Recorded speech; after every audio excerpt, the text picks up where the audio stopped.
தமிழகத்தில் இன்னும் 2 மாதங்களில் சட்டமன்ற தேர்தல் நடைபெற இருக்கிறது.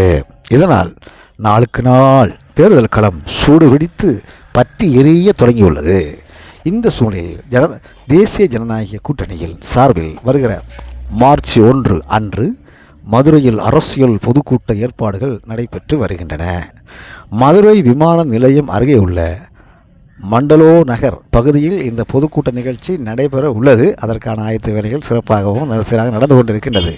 இந்த நிகழ்வில் பாரத பிரதமர் கலந்து கொண்டு சிறப்புரை ஆற்றுகிறார். இதற்கான ஏற்பாடு பணிகளை பாஜக மற்றும் கூட்டணி கட்சி நிர்வாகிகள் ஒத்துழைத்து ஒன்றாக செயல்படுகின்றார்கள் என்று சொல்லுகின்றார்கள். அது எப்படி என்று தெரியவில்லை. இந்த நிலையில் பாஜக மாநில தலைவர் திரு நயினார் நாகேந்திரன் அவர்கள் செய்தியாளர்கள் சந்தித்து பேசினார். அப்பொழுது வருகிற சட்டமன்ற பொதுத் தேர்தலில் தேசிய ஜனநாயக கூட்டணி சார்பாக போட்டியிடுகின்ற தேசிய ஜனநாயக கூட்டணியில் பங்கு பெற்றுள்ள அதிமுக பொதுச் செயலாளர் EPS மற்றும் பாரத பிரதமர் தமிழ் மாநில காங்கிரஸ் EPS மற்றும் தமிழ் மாநில காங்கிரஸ் தலைவர் JK வாசன், அன்புக்குரிய PMK Anbumani Thiru John Pandian, AC Shanmugam, TTV Dhinakaran, Parivendhar Thirumaran மற்றும் பல சமுதாய அமைப்புடன் தேசிய ஜனநாயக கூட்டணி ஆட்சி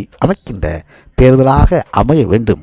அதற்காக முதல் பொதுக்கூட்டம் என்று நயினார் நாகேந்திரன் சொன்னார். மதுராந்தகத்தில் நடைபெற்றது. பொதுக்கூட்டம் என்று சொல்ல முடியாது, அதனை மாநாடு என்று சொல்லலாம். பாரத பிரதமர் சென்ற பிறகு கூட பொதுமக்கள் திமுக ஆட்சிக்கு பேரடியாக இருந்தது. எனவே பொதுக்கூட்டமா அல்லது மாநாடா என்று மக்கள் ஆச்சரித்திருப்பார்கள்.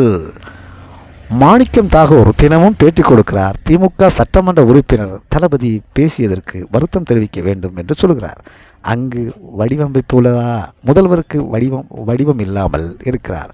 அவரது ஆட்சிக்கு முற்று பெறவில்லை. 500க்கும் மேற்பட்ட தேர்தல் அறிக்கையில் 70 தான் நிறைவேறப்பட்டுள்ளது. DGP நியமிக்காத அரசு எப்படி சட்டமன்ற ஒழுங்கை காப்பாற்ற முடியும்? 33 லாக்அப் மரணம் நடைபெற்றுள்ளது. காவலரை பாலியல் சீரல் செய்கிறார்கள். பள்ளிகள் கஞ்சா கிடைக்கிறது. டாஸ்மாக் கூட படிப்படியாக குறையும் என்கிறார்கள். கனிமொழி ராகுல் காந்தியை சமாதானம் செய்கிறார். காங்கிரஸ் கூட்டணி திமுக இருக்குமா இருக்காது என்ற கேள்விக்குறியாக உள்ளது. தமிழக அரசு எந்த திட்டம் செய்யவில்லை. அனைத்தும் செய்தது பாரத பிரதமர் தான்.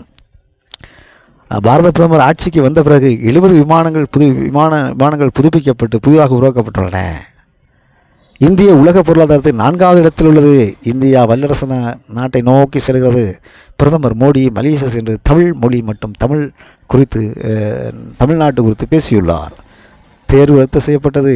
MPக்களுக்கு தெரிந்திருக்காது. 2 லட்சம் இளைஞர்களுக்கு வேலை கொடுப்பதாக சொன்னார். 90,000 பேருக்கு தான் வேலை கொடுத்திருக்கிறார்.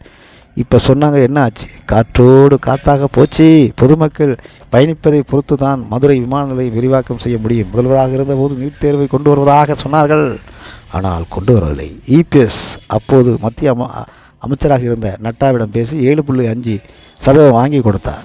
41 பேர் இறந்து போனார்கள். அதற்கு தமிழக அரசும் விஜயும் காரணம். சேலத்தில் இப்போது ஒருவர் இறந்தார். அது அவருக்கு நல்ல EPS அறிவித்ததை அவர்களுக்கு காப்பி அடிக்கிறார்கள். கோடைக்கால விடுமுறை கூடுதலாக 2000 எந்த முதல்வருக்கு செய்யாத சாதனையை முதல்வர் செய்கிறார்.